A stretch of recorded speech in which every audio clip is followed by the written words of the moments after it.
So I'm just going to show you a few close-ups of the foot and the toes in the rain. Klaus, Donna, myself, Peter and Louise arrived here hoping to do a nice little video clip insert, and it's been pouring for 2 hours in the car, but nevertheless we're going to show you a few close-ups. So to show you that the material inside and outside is the same. The overhang of the toes is really interesting, and look at the rough granite here on the outside and the effect on the inside.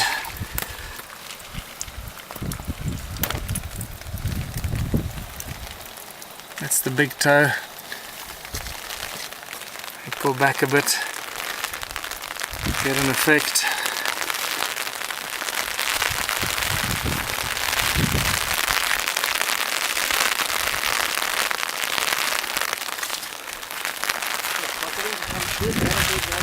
What's interesting, it's not cut out into a flat piece of rock. It's cut out in a very strange, for those that think this is a forged carving, it's certainly highly unlikely that somebody would carve it in such an unusual place. And once again,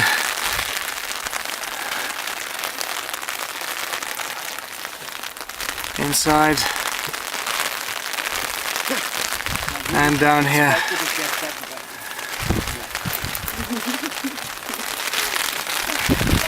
So, Mr. Donner, what do you have to say about this? It's amazing. I saw several pictures before. There were also some scientists here, like Professor James Hurtak, and he checked this footprint very carefully, and he said, and he told me also, that this is not artificial done, this is a real human footstep, and the size is about 120 centimeters, and that giant would be tall around 7.5 meters, and that gets a connection to the giant bones from Ecuador. This giant there also had the size of about 7.5 meters. I'm glad you brought that up, because I was going to ask you, there's obviously an exciting link between this footprint and the giants that you found in South America or in Ecuador. That's right, yeah? Yes. Alright, now if you could just stand over there and point out a few things that might be of interest to you. For me, very interesting is that if you step into a soft mud, automatically the mud at your teeth, at your toes, would go out like here, and it looks really like someone was stepping into a soft mud.